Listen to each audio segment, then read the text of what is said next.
He is the one.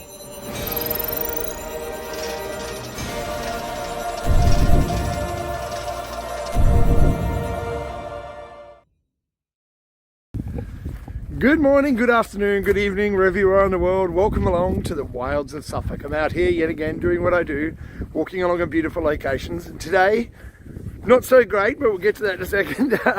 And giving my thoughts and opinions on things that are happening in the world and in public consciousness. If it's your first time here, welcome.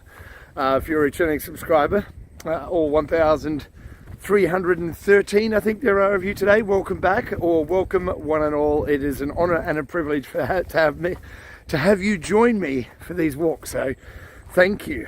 So as you can see today, I am walking along the woods not far from where I live here in the Suffolk in the UK, the east coast of the United Kingdom, and it's a bit nasty today.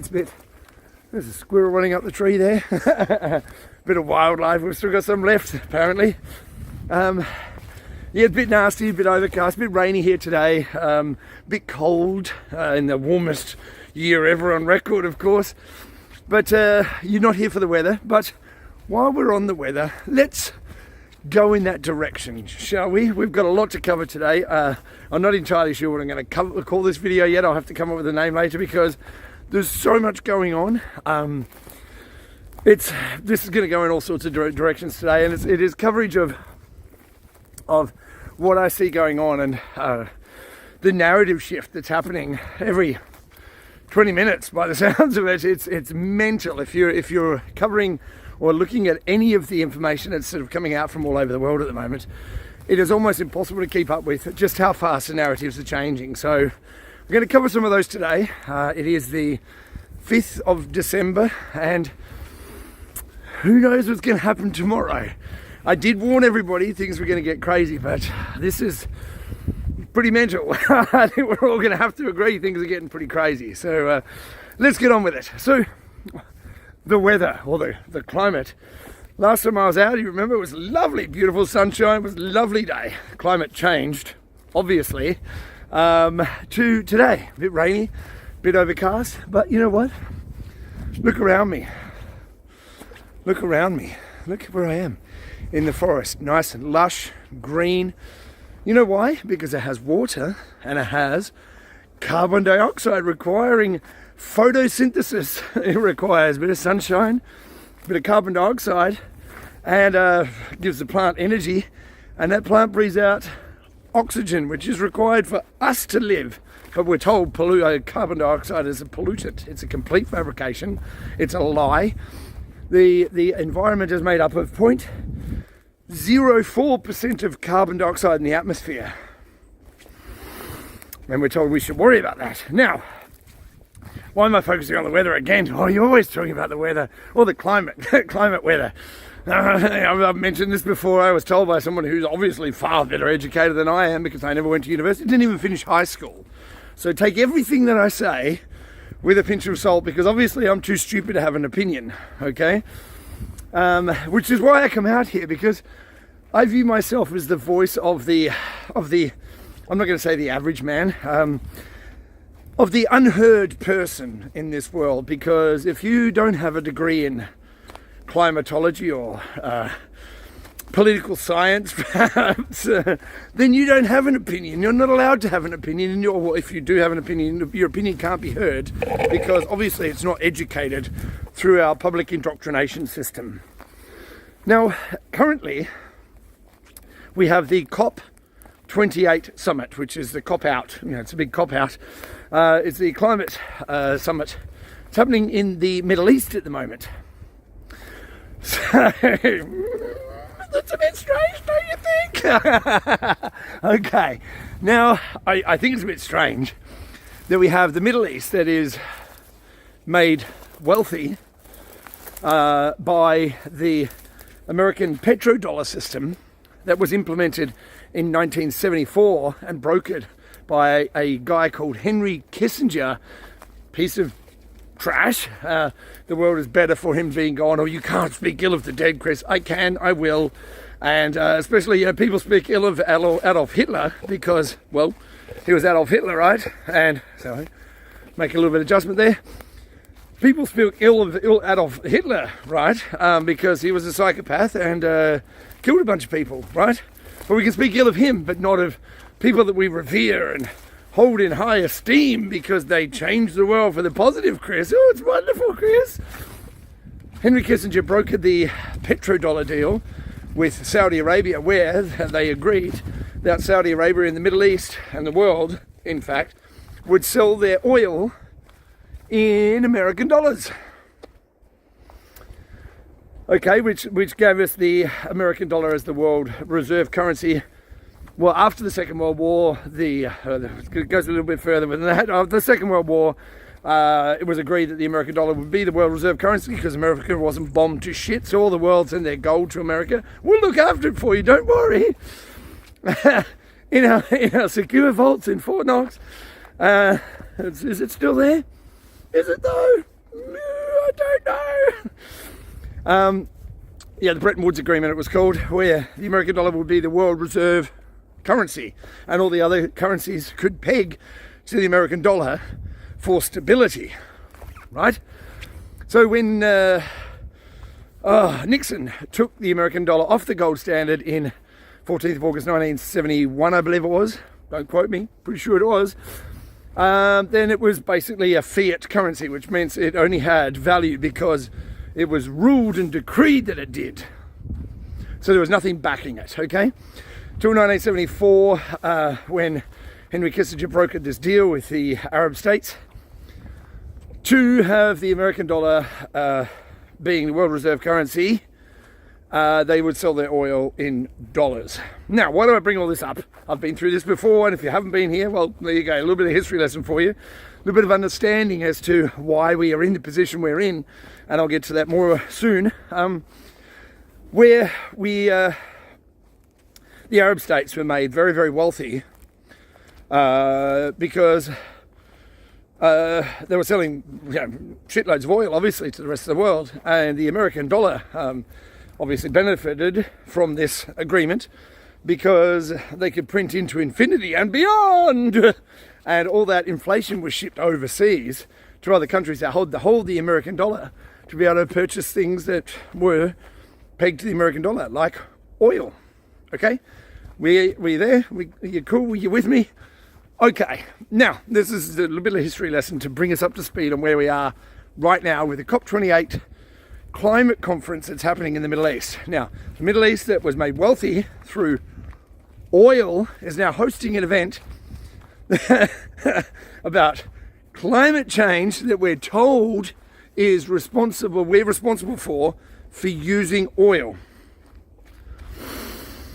Now, I've spoken about hypocrisy before, blatant hypocrisy, but here we are. Our king, whose best friend Jimmy Savile, paedophile, and his brother Prince Andrew had a best friend called Jeffrey Epstein, who was also a paedophile. That king, that guy, he's over there lecturing us and all the world leaders that attended, of course. The time for talking is done. We need to act now to stave off a complete breakdown, crisis. Bullshit. So this is the same king who has palaces throughout the land.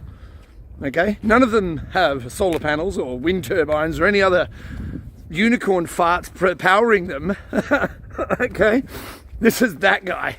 He's telling the world it's time for talk is over. This is also the same guy who went before the United Nations, I believe. Maybe it was World Economic Forum. That's where it was, World Economic Forum, and said, we need to have a corporate partnership that supersedes governments, so supersedes your will of the people that are supposed to be serving you as a peasant in the land that you live in. Wherever you live, it doesn't matter whether you're part of the Commonwealth or living under this king who, how did he get to be king again? The Lady of the Lake thrust upon me the sword. Now, it's preposterous. Oh, we'll gobble it up. Oh, yes, I want to go and see the king. You know, it's wonderful. So that guy is out there lecturing all of us, who took a private jet to the meeting, by the way. Let's not stop there. And then a whole fleet of cars that run on petrol, none of them electric, okay? Who wants to lecture us? It's the time for talk is done, it's time to act. He took a whole fleet of private jet, whole fleet of cars with security, of course, because he's more important than everybody else, to protect him to a conference in the Middle East that's famous for selling oil, to tell us all we're living wrong. Okay? Right. So that's the first point I want to get to. Now, we are constantly being lectured to about how we conduct our health, and the only way that we can be healthy is through something that someone else sticks in us that apparently keeps us healthy but makes people sick, apparently. So we're being told by a statistician in New Zealand. Right, okay. So nice transition, you like that? But we're told that the climate is making everyone sick, okay? Hillary Clinton's out there. Oh my God, I hate that woman. Hillary Clinton's out there saying, we now have record statistics that can prove to us. Yes, prove it now. Oh, the statistical data. Thank you very much, Hillary. That shows how many people are dying of climate change. It's climate change when people, like 12-year-olds have a sudden heart attack on the football field. Climate change. Remember that. It's important you remember that. Now we have this New Zealand whistleblower who's come out and said that. Well, I'll give you a little bit of background on who this guy is. He was employed by the New Zealand government as a statistician to build a platform, collate the data of vaccination status and results and all the things that go along with it on behalf of the New Zealand government. So obviously a pretty clued up character, because he alone built the system. So an awful lot of trust and faith has been put in this guy to build a system to report back these numbers to the government so they can report that to the average pleb on the street. So he built the system, and whilst he was collating that data and running the statistical data that was produced by this very system that he has been employed to make and trusted to by a government that no doubt employed him because of his skill set, unlike the skill set of Neil Ferguson, the worst modeler in the history of the world, who every single prediction he has made through his models, London School of Economics, I think he's at. Yeah. But we should take his advice. As opposed to that guy, this guy was employed by the New Zealand government to build this system and collate the data because his skill set said that he could. So he has come out and suggested that the data shows that there's a massive increase in death following the things that people were forced. If you want to keep your job and save your grandma, you better have it. If you don't, and get the quadruple updates and all the boosters, it's all good. Even though we had to change the status of the word, the vaccine, it used to mean that if you got one, you didn't get the thing that you got it against, right? Now the new terminology is that, you can still get it and you can still transmit it, but it stops you from getting sick and going to hospital, except if you get sick and go to hospital. Okay, we're just going to accept that one and move on. So this guy, through his, when he was building the system and collating the data and putting all the statistical data together, noticed that certain batches were producing a higher mortality rate than others.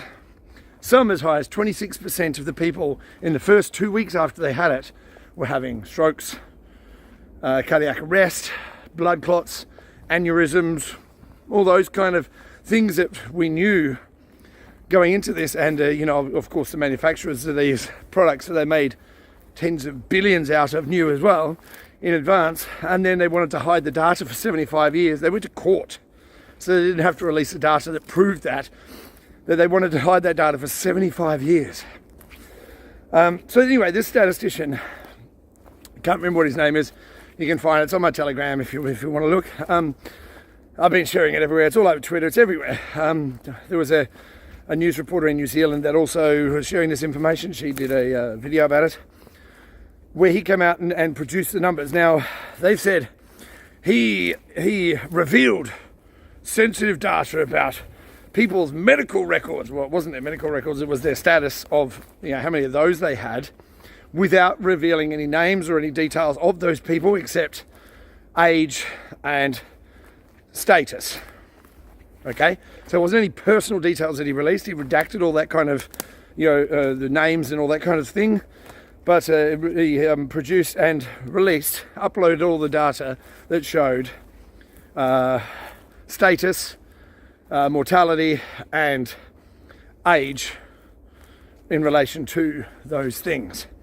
Okay, so he did interviews and he said, look, I'm aware of the dangers I'm in, the dangers that I pose to this system that I am actively opposing by releasing this data, but I am willing to do it because if it stops this excess mortality, then I'm willing to give myself to that cause. Okay, that is a noble person.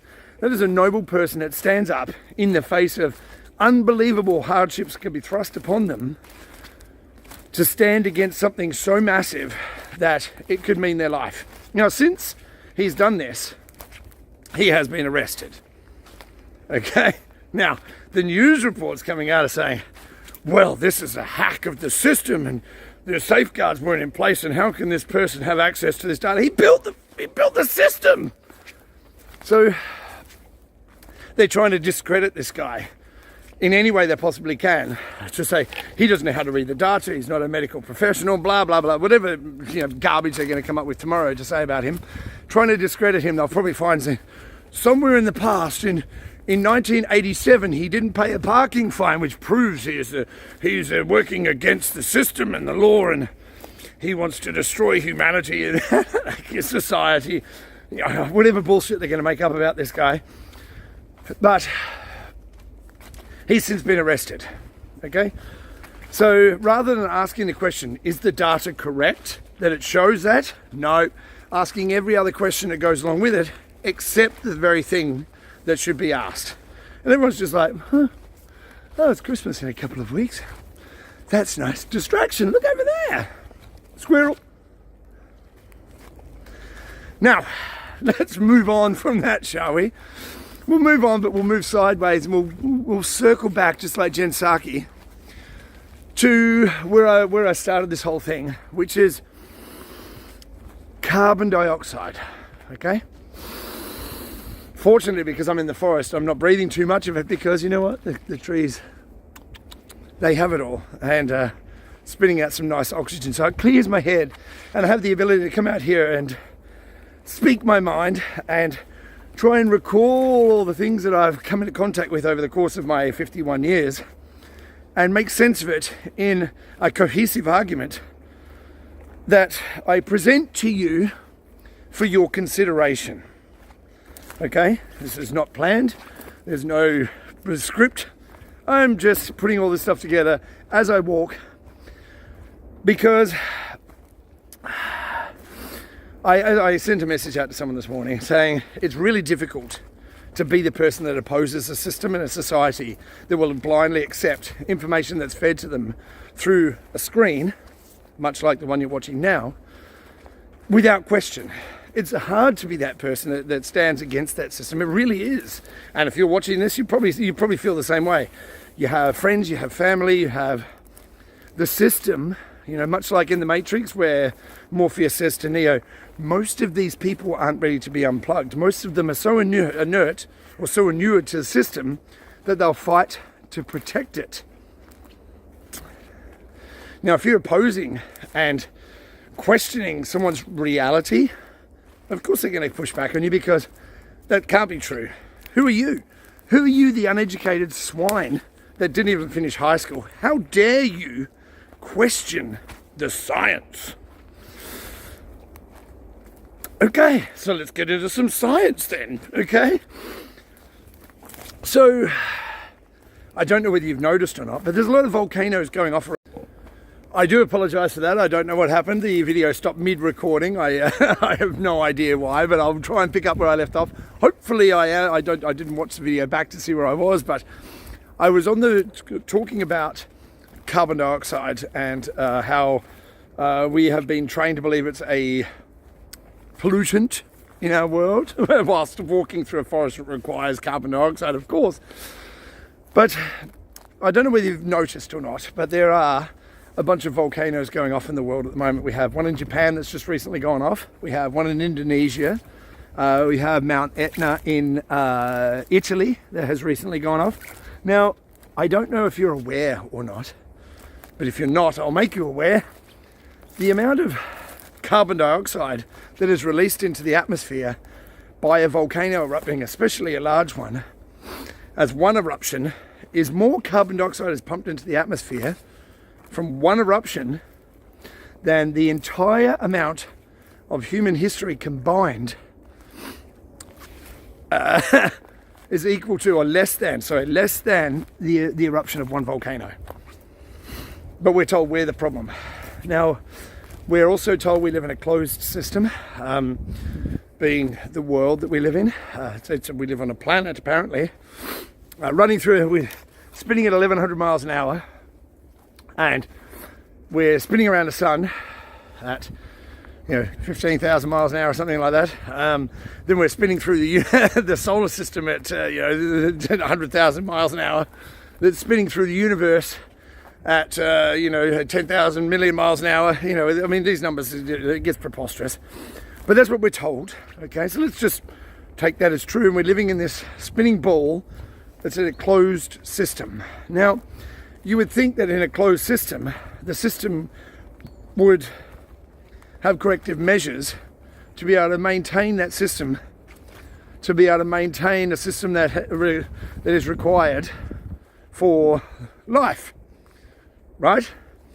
In this accidental model that we're told, that everything just popped into existence, pop, just like that, completely coincidentally, mathematically perfectly to fit into everything else.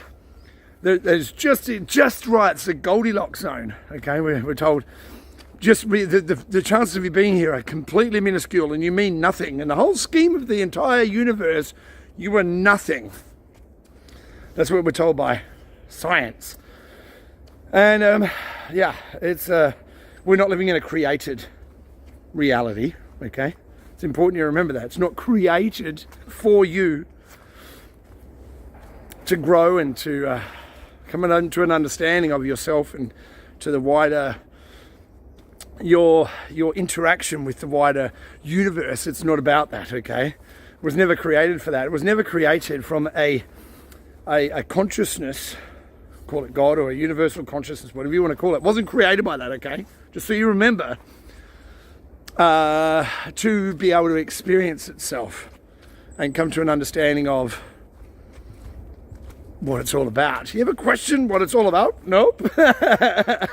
No, I'm just here to go to work and drink every weekend and watch porn and jerk off as often as possible. That's what it's all about. Completely insignificant you are, all right? Just remember that, because it'll help you to get you through your life, and just forget about the deeper meaning of what we're here for. Because why question that? I mean, really, what's the point of questioning it? Anyway, volcanoes spewing carbon dioxide into the atmosphere. The Earth requires for life more carbon dioxide in one eruption than the entire human history of our output, our use of energy. Remember, energy is never lost; it's just transferred. Okay, so this tree here, this wonderful tree here, this wonderful thing that has life, gives life. This here, during the course of its life, it grows, and it absorbs, all these trees here absorb carbon dioxide, and it's stored within this wood. So that's, for those of you who did science at school, I mean, I never did because I was too stupid, remember? That energy is stored. It's called potential energy, okay? Potential energy stored in this wood right here as it's taken its entire life to grow and store that energy. Then if you burn it and you release it, that's called kinetic energy, okay? It's like a giant spring, okay? Absorbs, releases. Now, if we're living in a closed system where energy is neither lost or gained, it is transferred.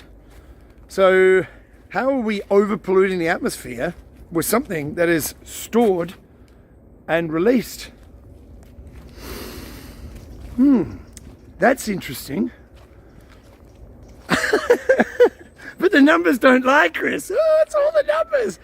Now, you know, there's a wonderful channel I watch, a guy called Ken on YouTube. I've shared his videos sometimes. He's a great guy. Bald, he called himself the bald tattooed monkey. Okay, if you haven't seen him, he's great. He talks about philosophy and all sorts of different things. But he also talks about quantum and mathematics. And he says,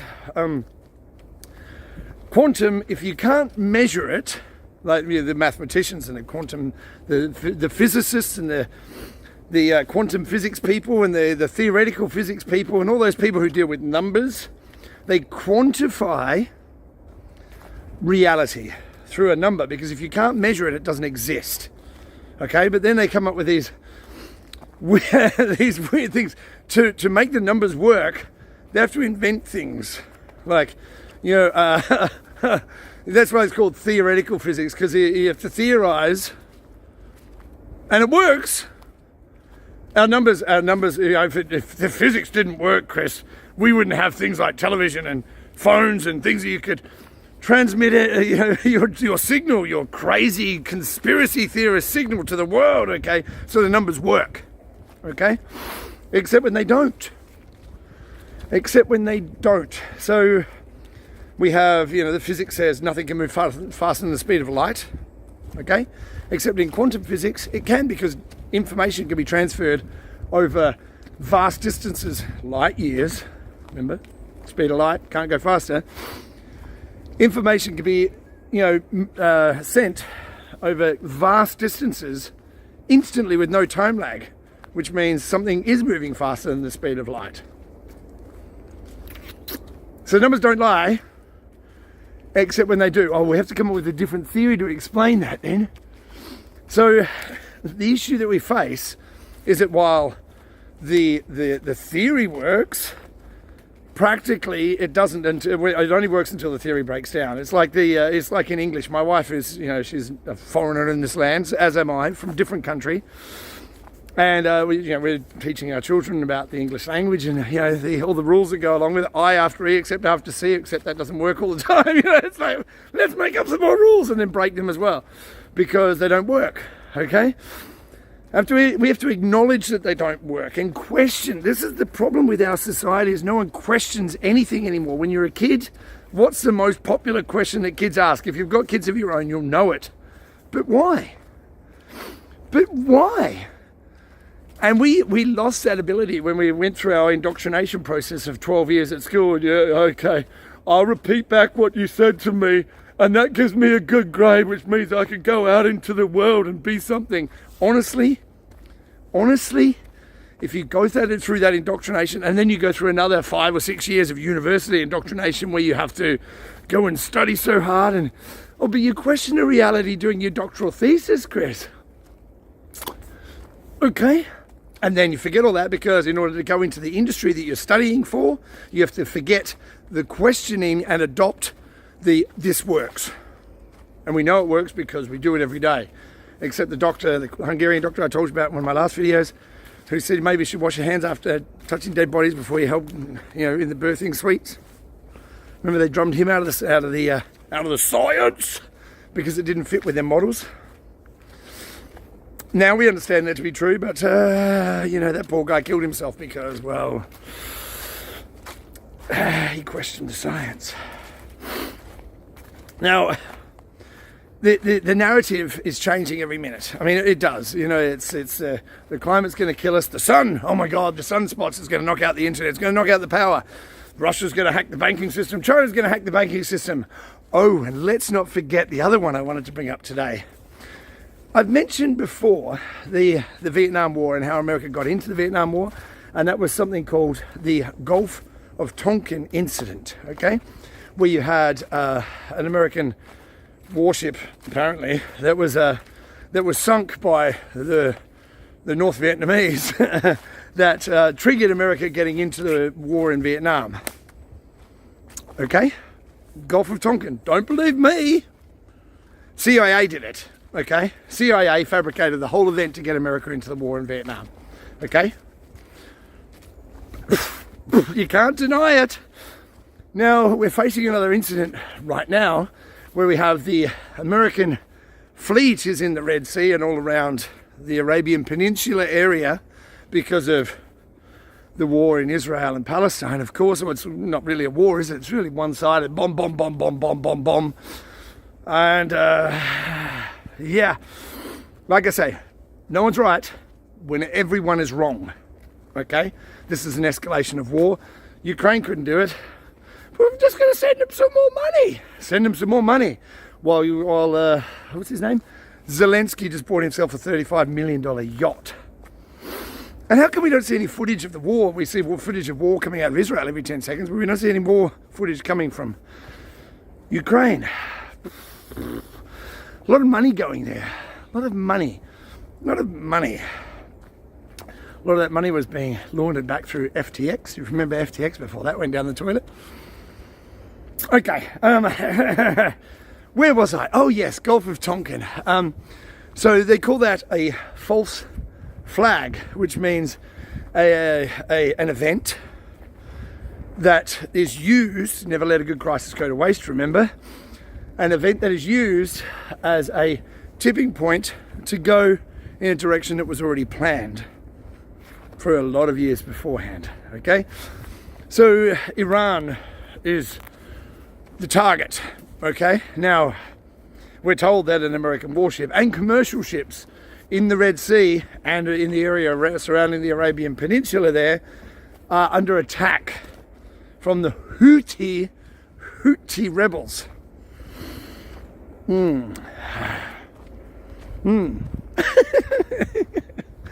That sounds a lot like the Gulf of Tonkin to me. Maybe it's my conspiracy mind talking because, you know, I don't believe a fucking word that comes out of the media. And maybe because I've looked into history. Maybe I've looked into the way that intelligence agencies, intelligence, if you've watched America, fuck yeah. If you've watched that movie, what's the AI machine called? Intelligence. The intelligence agencies have been responsible for creating false flag situations across the world to get people to believe in a narrative that, like 9/11 for instance, that a guy sitting in a cave in Afghanistan who was hooked up to dialysis and being treated on American military bases, who was also trained and funded by the CIA to fight against the Russians in Afghanistan, that was the guy who died years before. That was the guy, oh no, but he died in Pakistan, killed by the SEAL 16 that dumped his body into the ocean so there could be no verification of it. He was killed in Pakistan back then, right, yes. And then that SEAL Team 6 died in a helicopter crash about 2 weeks later. Right. That guy was responsible for one of the most complex terrorist events ever in American history. One of those most protected airspaces in the world, and it just happened to happen on a day that a training exercise was happening and no one was sure whether it was a real thing or whether it was part of the training exercise. That guy did it.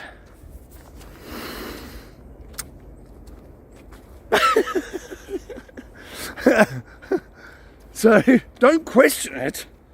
Because if you question it, you're a conspiracy theorist terrorist, clearly.